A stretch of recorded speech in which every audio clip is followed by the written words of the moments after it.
ఒకప్పుడు ప్రైవేట్ పాఠశాలలో చదువుకునే వాళ్ళు చాలా తక్కువ మంది ఉండేవాళ్ళు. ఎక్కువ శాతం ప్రభుత్వ పాఠశాలల్లోనే చదువుకునేవాళ్ళు. పాఠశాలలకి సరైన బిల్డింగ్లు ఉండేవి కాదు, సరైన వసతులు కూడా ఉండేవి కాదు. చిన్న పాకల్లో ఎక్కువగా స్కూల్స్ ఉండేవి.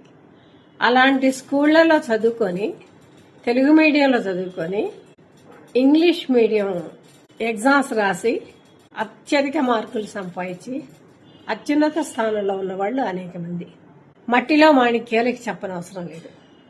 కనీసం చదువుకోవడానికి పుస్తకాలు లేకుండా, ఫీజులు కట్టడానికి డబ్బులు లేకుండా, తినడానికి సరైన తిండి లేని వాళ్ళు అనేక మంది అనేక విధాలుగా అనేక రంగాలలో పైకి వచ్చారు. అందుట్లో ఒక అతను ప్రస్తుత ట్రైనీ ఐపీఎస్ ఆఫీసర్ ఉదయ కృష్ణారెడ్డి.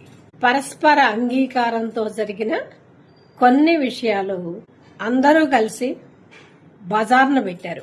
ఒక్క మాటలో చెప్పాలంటే నేరం, అది నేరం కాదు అని కోర్టులు అనుమతించిన ఏకపక్షంగా ఈ కుర్రవాడిని టార్గెట్ చేయటం వెనుక ఉన్న కారణాలు ఎవరికీ అర్థం కావట్లేదు. అతను బీదవాడు, కానిస్టేబుల్ నుంచి ఈ స్థాయికి వచ్చాడనే అక్కస.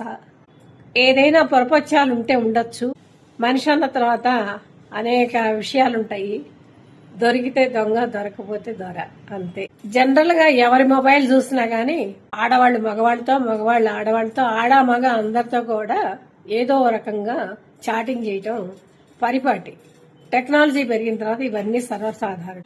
చిలవలు పలవలు చేసి ఆ అబ్బాయి యొక్క జీవితాన్ని బజారు పాలు చేస్తున్నారు. ముఖ్యంగా వ్యూస్ కోసం అతన్ని ఇబ్బంది పెట్టడం ఎక్కువగా ఉంది.